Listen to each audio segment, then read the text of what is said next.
Ang buhay ng tao ay masalimuot at puno ng suliranin. Ngunit sa kabila nito, meron tayong kinakapitan at nagbibigay sa atin ng lakas ng loob na harapin ang mga pagsubok ng buhay. Tunghayan natin ang kwento ng bagong pag-asa nila Dave at Belle. Mahal, kabuwanan na. Malaki na si baby at malapit na siyang lumabas. Magiging mami ka na at daddy na ako. Oo nga, mahal. Lagi nang sumisipa eh. Nahihirapan talaga ako lalo na sa gabi pag matutulog. Pero alam mo, mahal, kahit ano pa ang mga nangyari doon, ikaw at si baby ang pinakamagandang nangyari sa buhay ko. Ano ba yan? Parang lungkot naman ng mukha mo. Dapat masaya tayo. Unang Pasko natin magkasama at unang supling natin to, di ba? The best Christmas gift natin si baby. Nag-aalala lang ako.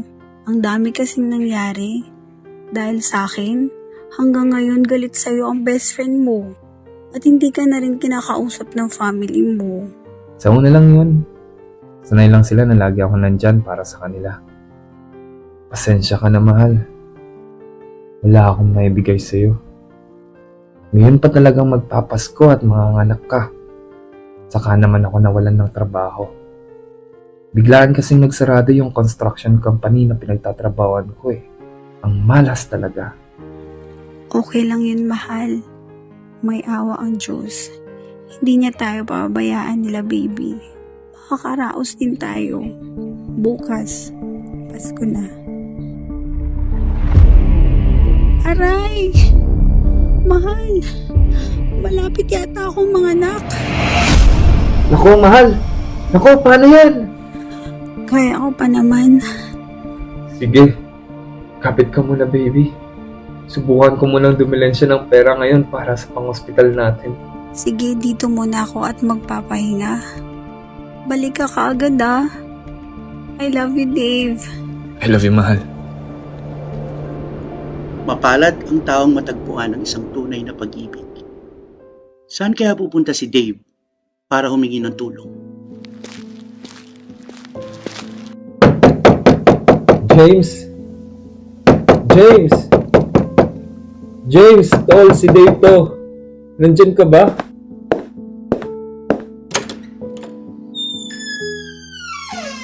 Oh, ba't narito ka? Pasensya ka na. Alam ko na nasaktan ka namin. Ayaw man kitang guluhin pero wala na akong mahingan ng tulong eh. Manganganak na si Biel at natanggal ako sa trabaho. Tama na, Dave. Hanggang ngayon ba? Ako pa rin magbibigay? Ang sakit ng ginawa mo. Alam mo naman na mahal ko si Biel, di ba? Sa kanya umiikot ang mundo ko. Tapos, inagaw mo lang siya. Akala ko best friend tayo. Hindi mo man lang ako inisip. Sorry. James, hindi ko napigilan. Alam ko na mali ako pero mahal ko rin kasi si Biel. Mahal ko rin siya, Dave. Pero ikaw yung pinili niya. James, please. Kahit ngayon lang. Tulungan mo naman kami. Kailangan kong dalhin si Biel sa hospital. Wala talaga akong makuhanan ng pera. Sorry, Dave. Panindigan mo yan. Dahil responsibilidad mo yan. At huwag mo ipasa sa akin yung problema mo. James. Please. Please, pare. Parang awa mo na.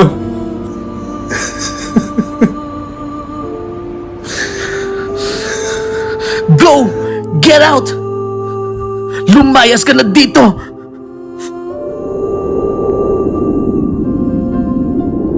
Masakit ang talikuran ka ng isang matalik na kaibigan. Ngunit, laging merong pinagdadalang itaas na sugo para hindi tayo bumitaw. Mag-isa at tumatangi si Dave sa gilid ng kalye nang may biglang bagong nakilala.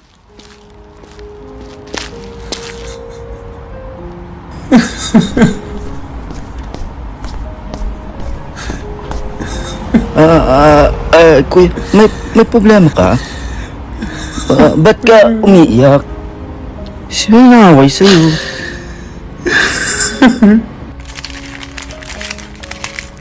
Kain ka, oh.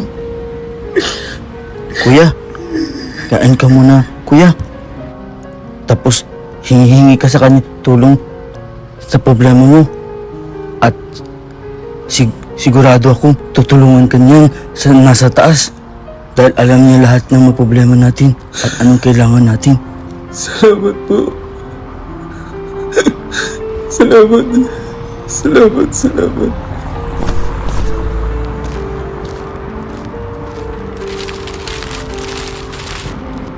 May awa ang Diyos.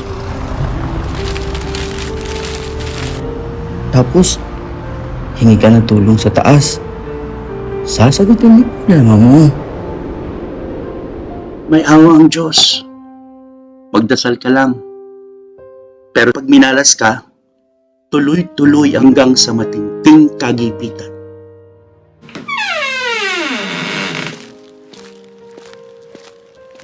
Mahal? Ikaw na ba yan? Oo, mahal. Nandito na ako.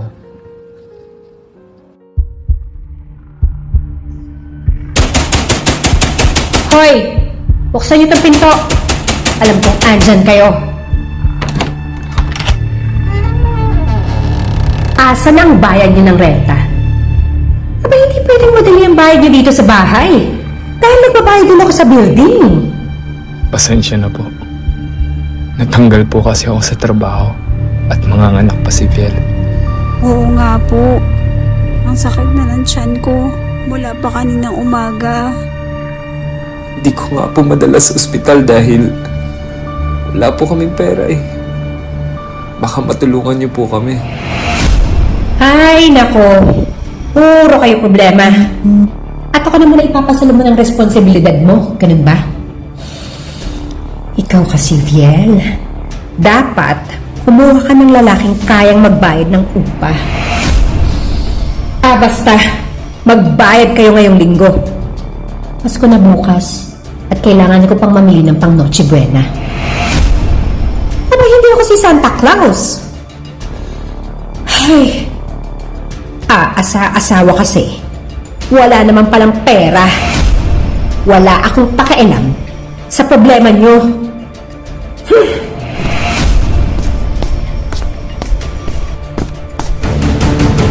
Dave! Dave! Aray! Manganak na yata ako! Dave! Tulungan mo ako!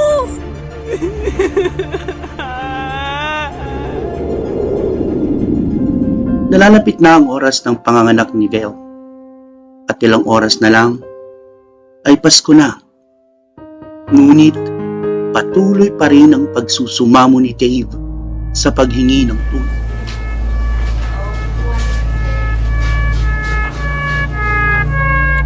Oh, kuya, bakit kayo narito? JP, manganganak na kasi si Ate Viel mo. At dito pa talaga kayo nagpunta? Mahal sa ospital na to. At kailangan ng advance payment dito bago kayo ma-admit. May pambayad ba kayo, ha? Yun nga eh. Kaya ikaw ang sinadya ko. Baka pwede mo naman kaming tulungan. Tulong? Naku kuya, ako pa ang hiningan mo ng tulong? Matapos mo kaming iwan ni nanay? Hindi ko na nga kaya ang gastusin sa bahay nung iniwan mo kami? Tapos, hihingi ka pa ng tulong? Pero manganganak na siya, JP. Kuya, problema mo yan. Kaya, pwede ba? Huwag mo na kami indamay. Marami kaming problema din. Magpapasko na, oh. Pauwi na rin ako. JP! JP, please! Please!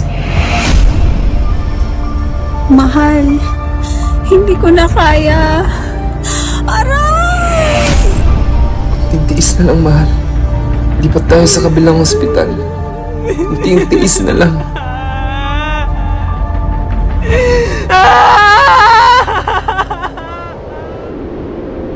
At sa kahuli-hulihang pagkakataon, wala pa rin natatanggap na tulong ang pobre mag-asawa.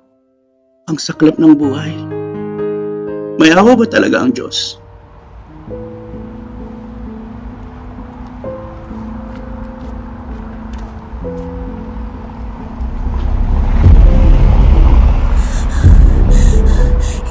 na kaya. Konting tiis pa. Konting tiis pa, mahal. Saan ba tayo pupunta? Hindi ko na kaya, Dave. Hindi ko alam. Pero sabi may malapit daw na hospital dito. Nako! Ba't kayo nasa labas? At Dave! Ba't dapat lang ni Jen? Dapat hindi mo nilalabas ang asawa mong buntis sa oras na to. Mahamog! Ma, tulungan mo ako. Hindi ko na kaya. Diyos ko! Anak! Anong nangyari sa'yo? Tulong! Tulong! Dave! Tumawag ka ng tulong!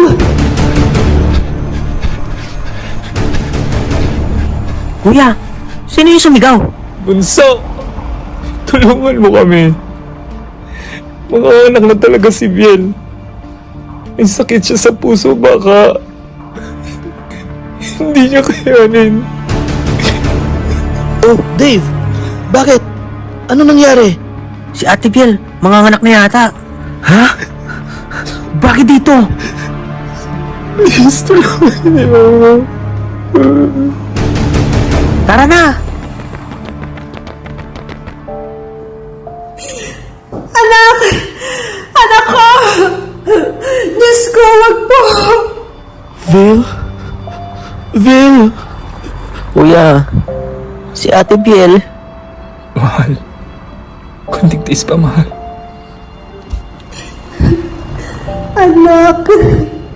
I'm sorry! Huwag mo akong iwan. Kailangan kita. Lumaban ka, anak ko! Mama, hindi ko na kaya. Dave, masakit. Nilalamig ako. Akin ang kumot. Salamat. Ma, huwag mong pabayaan ang anak ko, ha? Dave, mahal na mahal kita. Diyos ko! Alam ako! Alam ko pag naging malapit ang kasama ko. Patawad po!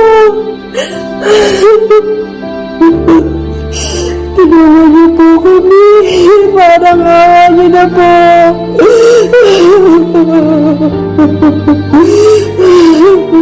Ma!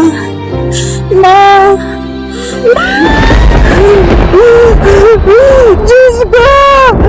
Diyos ko! Parang awa niyo na!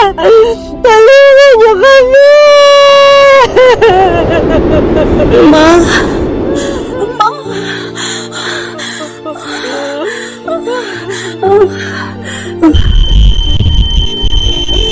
Diyos ko!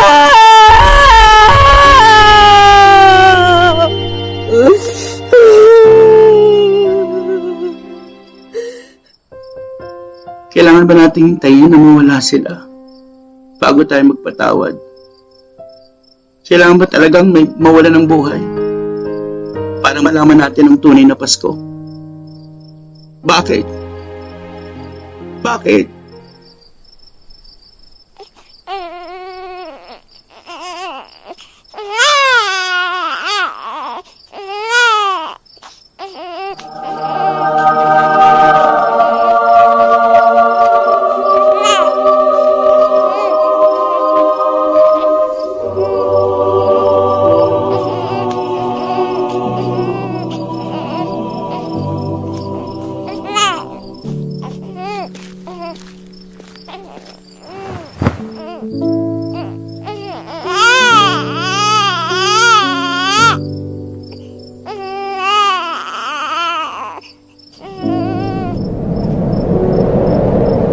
Ma?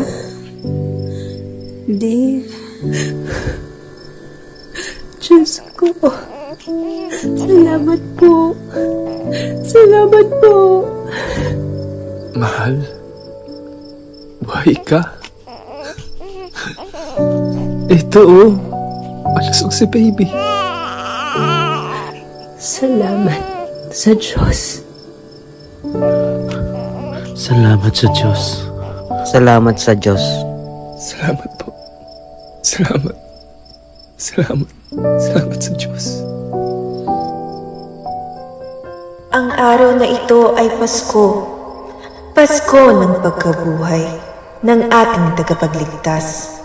Sana'y inyong natutunan ang pinadalang mensahe ng Diyos. Inyong tatandaan, ang pagmamahal ay hindi makasarili at walang paninibugho. Matuto kayong magbigay at maging maligaya sa pagmamahalan ng lahat. Kayo ang biniyayaan ng pinakamagandang regalo ngayong Pasko at ito ang inyong supling. Punuin ninyo ng pagmamahalan ang bago ninyong pamilya. At ikaw naman, taong grasa, pinakita mo ang totoong kabutihan na walang kapalit. Hindi kailangan na hingin o magmakaawa sa anumang tulong sa tao.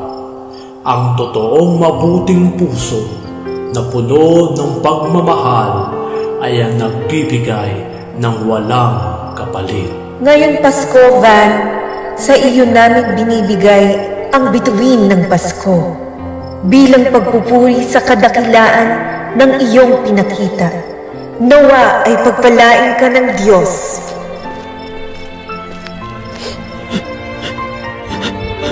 Salamat sa Diyos. Pasko ay kay saya kung kayo'y kapiling na. Sana pagsapit ng Pasko, kayo'y naririto. Kahit pa malayo ka, kahit nasaan ka pa, maligayang pati para sa inyo sa araw ng Pasko.